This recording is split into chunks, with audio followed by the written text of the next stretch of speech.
So both Jason and I travel quite a bit for work. I don't travel near as much as I did in the past, but still, hitting the road is part of the job.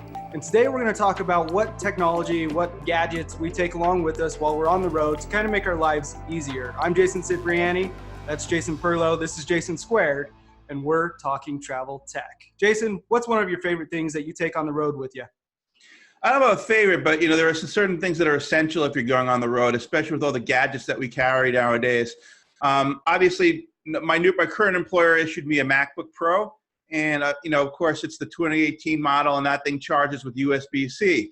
So USB-C is kind of now like my basis of like standard for everything that I like to carry, just because of the complexity. You don't want 15 different types of cables to carry with you. Yeah, absolutely.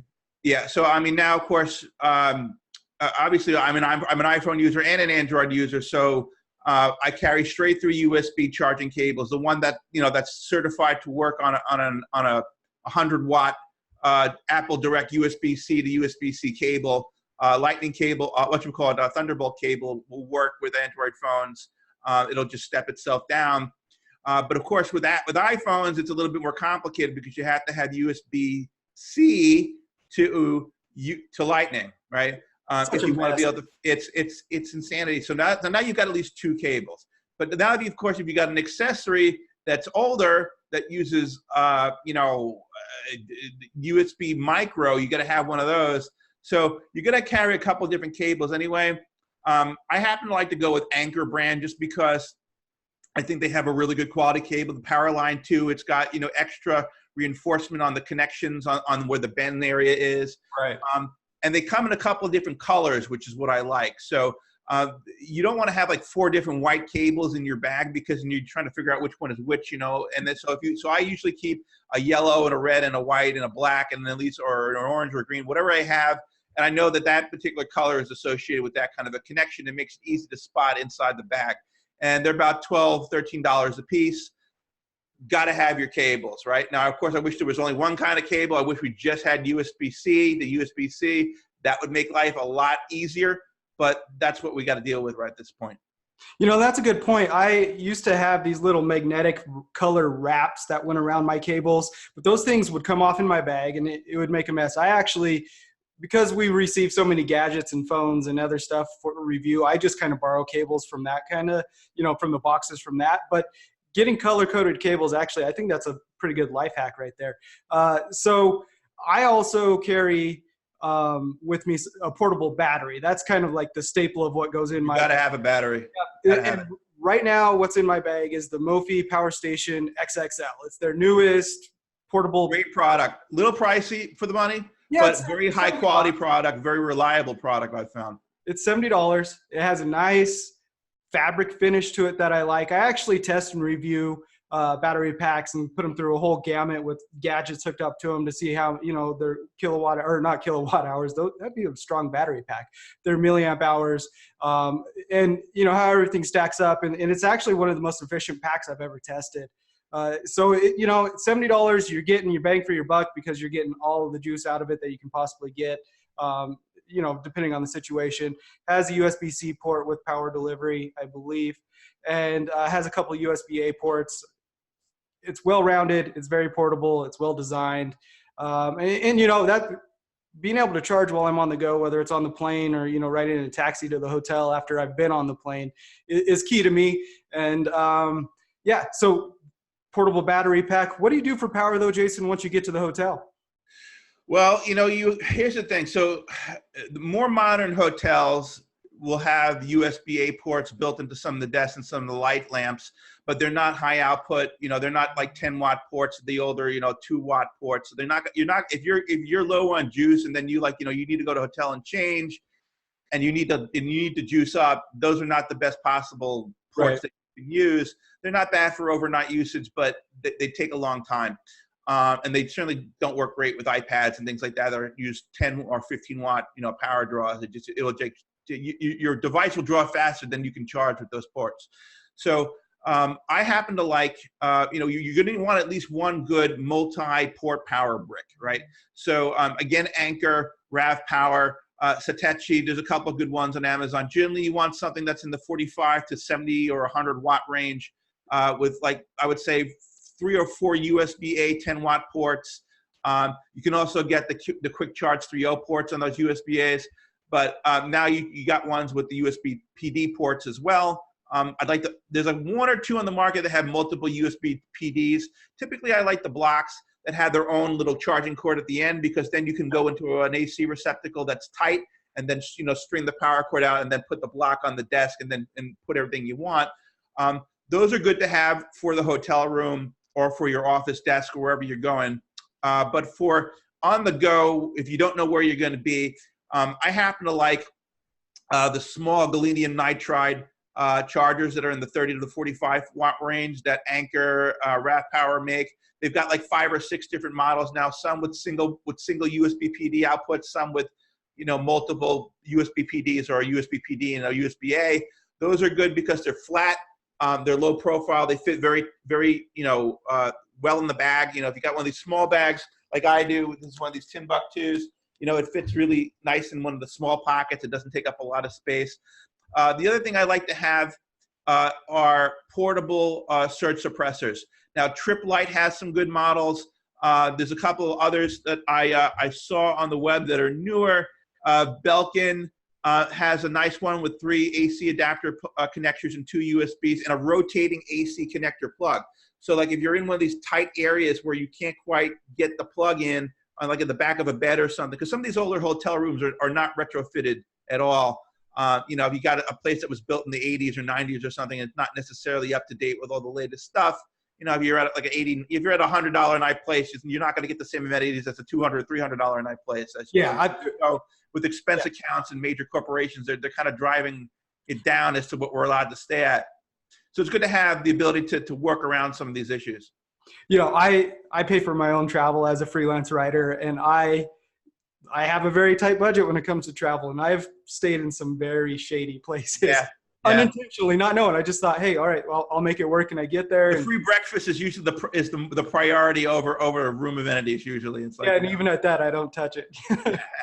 Yeah, so that's interesting. I've never thought of a surge suppressor or protector to take with me when I travel. But as far as power goes, because we've covered quite a bit, international travel, I have a little gadget that is like a Swiss Army knife of electric adapters. That thing is really cool because the receptacles pop out with the button. It's like a little QV thing. It's cool. Yeah, because you never, you know, I've been to Europe once. I've been to Japan once. And I'm not familiar with what kind of charging standards are over there, or what kind of electrical port standards are over there. And this little thing is a cube, kind of about a Rubik's Cube size, and it has little buttons on it. You press, and the right kind of connector comes out of the bottom, and it has labels next to it, which country you're in or which standard you're using.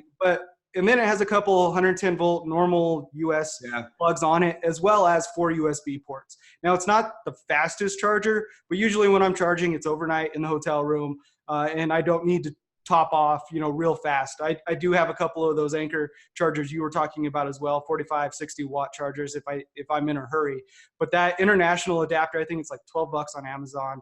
And it takes away any pain of, hopefully I brought the right connector, depending on what country I'm in. Okay, so we've covered charging our gadgets, which is a huge part of being on the go. Do you know what kind of gadget, though, that I've had to make some very special considerations for charging? What's that? This thing, right? Because you know, the charging cable for this guy, you know, is a magnetic circular connector that goes to the back of this.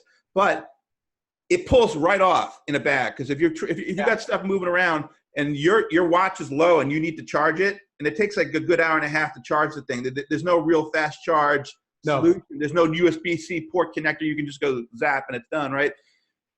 You have to have Apple's special charging connector, right? Which is theirs. You can get third-party charging docks, you know, that use a similar type of connector and it'll work.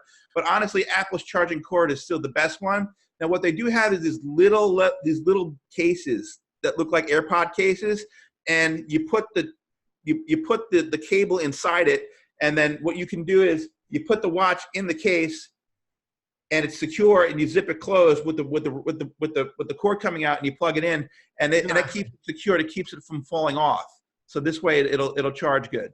So you take your watch off while you're traveling, throw it in your bag, let it charge up, and then keep going. Cool. That's right. Yeah, I've never had to do that. I usually just wait, even if it dies, I just wait till I get back to the hotel room. Uh, that's good though, but it's also a reason why Apple needs to roll out reverse wireless Well, charging yeah, with the iPhone 11, right? right. Like Samsung has with the S10 and now the Note 10 was reverse or wireless power share, whatever they want to call it, where you could use your phone as a wireless charging pad to quickly top off your watch. So yes, we need that in the next iPhone. Eliminate having to carry around that magnetic cord with you wherever you go, because it is a very specialized connection. And I agree with you, Apple's is the best. You know, watch OS 6 beta launch, you know, back in June. Yeah. And I use a third-party charger every night in my room to charge my Apple Watch. And during the first 5 betas, I could not use that charger. My watch would constantly restart. It would send it into a boot loop as long as it was connected to that charger. And like, what special magic are they doing in these charger connectors that the watch knows the darn difference between an Apple connector and no error message on it at all, right? So it just all of a sudden it's dinging every 30 to 60 seconds, and I'm going, what the heck's going on? It took me a couple nights to figure out. If I moved it to an official charger, it was fine. It was the weirdest thing. So when it comes to Apple Watch, yes, stick with their Apple proprietary cable. Get it straight from Apple, because you never know when a software update is going to break it, which is weird because it's a magnetic charger that connects. It's very odd. I don't get it. Very odd. What do you do for listening to music, watching movies, that kind of stuff? So, you know, I know a lot of people like, you know, AirPods and the smaller headphones and the things that hang down and all that kind of stuff. I'm an old school over the ear guy. So recently I've started using these great things, the Surface headphones, which are really nice. They got some great noise cancellation technology. They fit over the ears really comfortably, and they completely will knock out like any external noise you can imagine. Really? Which is great on an airplane when you got that, you know, that background hum, that engine sound, and then people talking, whatever. You just want to tune people out and watch a movie in peace. They're great. They were very expensive before. They were over $350 when they originally launched them. Now they're down to $243 on Amazon. So that is a very good buy. That is a good buy. Yeah. I actually use Apple's AirPods. I don't mind the background noise and the hum of a plane. And as a dad of 3 kids, I honestly don't mind crying babies all that much unless it's like absolute hysterical. So it doesn't get under my skin all that much. So my AirPods are with me because they're light, they're portable. The battery life is usually good enough for my flights. Yeah. I'm in Colorado, so a 5 or 6 hour flight is very rare for me. You know, I'm very centrally located. But when I'm carrying Android, sometimes I'll use AirPods. Once Samsung launched the Galaxy Buds, I kind of switched to those. How do AirPods work on an Android? AirPods work just fine. You know, you don't get the magic of taking the AirPod out and it pauses your music and all of that. Okay. But battery life is still there. There are apps third-party apps you can install that recognize you're connected to an AirPod, and it will add some of that magic flavor back in, you know, that Apple magic. But otherwise, they're just normal Bluetooth earbuds, and battery life is the same. You know, they're just little tiny things. You can't double tap on it and stuff like that. But Galaxy Buds work great with Android devices. Once in a while, I'll take my Beats Solo 3s, I think they're called. They have the noise cancellation. They have the same W1 chip that the AirPods have, so you get all that extra stuff. But that's very rare just because they're so bulky. I'm very minimal when I travel. I don't like to carry a ton of stuff with me. My backpack is usually what has my clothes in it as well, because I go on overnight trips. I don't make it 3 or 4 day trips.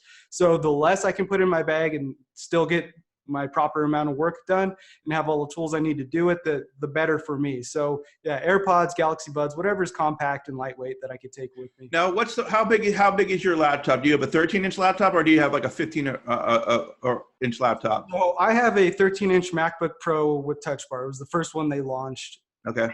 It's the absolute worst Apple product I've ever owned. The Touch Bar is pointless. I don't even touch the one on mine. Mine's permanently closed, sitting on my desk. I don't think I've ever seen the screen on my MacBook.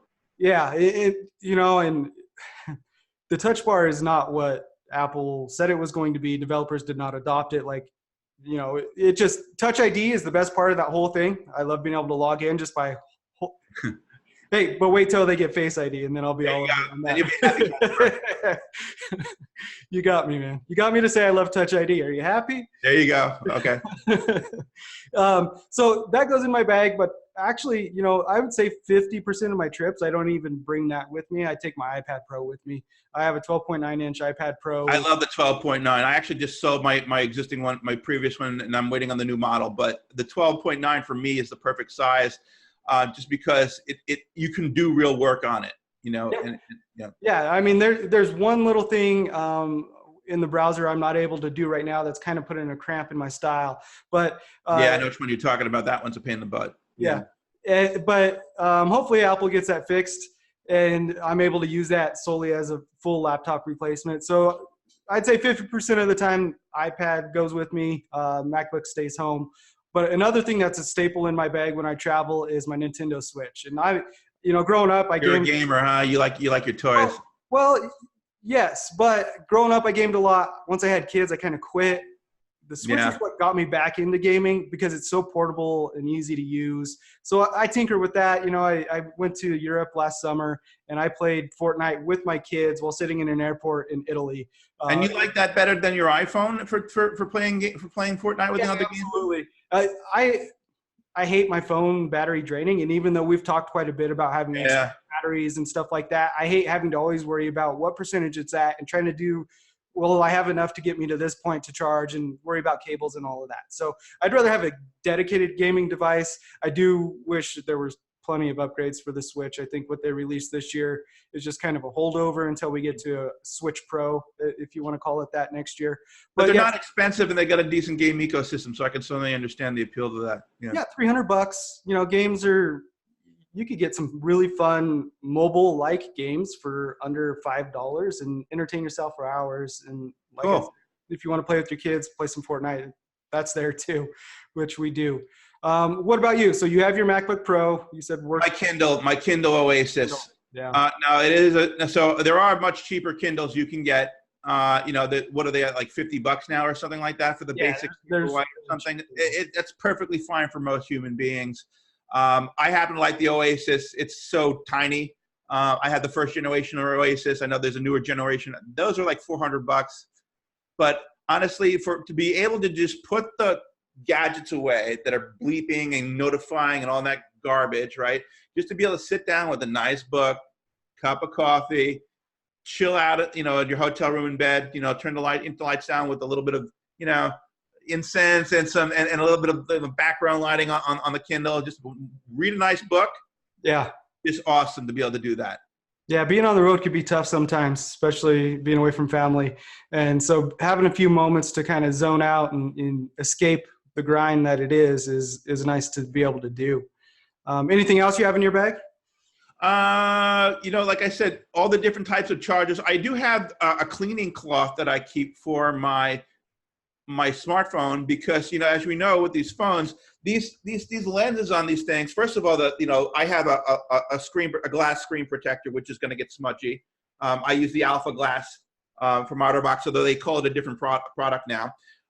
They have a new 3M Corning system that is better for outdoor full sunlight for polarization and stuff. That's really cool. But the cameras on the selfie camera and the sensors here and the back here, they get smudged up a lot, especially where I live in Florida where we have high humidity environment. You walk out of an air-conditioned room and then you go outside, suddenly, first of all, my main glasses go completely fogged, but the iPhone or any other smartphone that I have gets completely fogged too. So you want to make sure that when you go in and out of environments, right, and you got to take pictures of food or people or whatever it is, you want to clean that lens off. And a T-shirt is not necessarily the right kind of fiber to use. No. Or dress shirt. You want to use something that's really optimized for cleaning lenses. So I usually keep a fiber cloth with me at all times. Yeah, that's solid. And a tripod. And a little tripod. Yeah. A little Joby Gorilla. Yeah, one of those things. Yeah. I used to take these, but like I said, I try to go minimal now, and I just try to. Yeah, they can be big, you know, but. Yeah, I admit I'm one of the people that cleans stuff with my shirt. I probably shouldn't, but it's just one of those things that I've done and haven't really thought about picking up a cloth. But that's a solid point as well. Jason, we've gone over a bunch of the travel gadgets and accessories that we like to carry. You know, there are obviously much more seasoned travelers than me. I used to travel 42 weeks a year when I was at IBM. It was a grueling job, and I needed to have virtually everything with me. But like you now, I try to travel light, you know, but we're always kind of traveling. We're always going out during the day, in and out, and we're always going to have our electronic stuff with us. Hopefully, the battery technology, the next generation of smartphones and tablets improves, or at least the power draw on these things improve, because I'm just getting tired of carrying around, you know, 20,000, you know, mAh batteries plus, you know, just to keep my 2 or 3 things charged up all the time. And now I'm at the point where I'm carrying 2 cell phones, and I'm carrying my Android and my iPhone in my bag at all times, just so that one of them can be charged up at all times, which is kind of crazy. But if our readers have some interesting accessories, let us know in the comments, because I'm always looking for new stuff. Yeah, absolutely. I agree. I carry 2 phones as well. And I actually carry an extra SIM card in case something happens to one of my phones, to my main line. I carry a backup AT&T SIM card that's not activated, that I'm able to activate, which is totally random, but yeah, it's just one of those things I do. Yeah, I would love to hear what other people take along with them. Any gadgets, any technology that you have with you that you have to, you know, have on the road. Like Jason said, we don't travel as much anymore. I used to travel every 2 weeks or so. Now it's probably once a quarter, maybe a little bit more than that. So thanks again for watching Jason Squared. I'm Jason Cipriani. I'm Jason Perlow. Have a good day.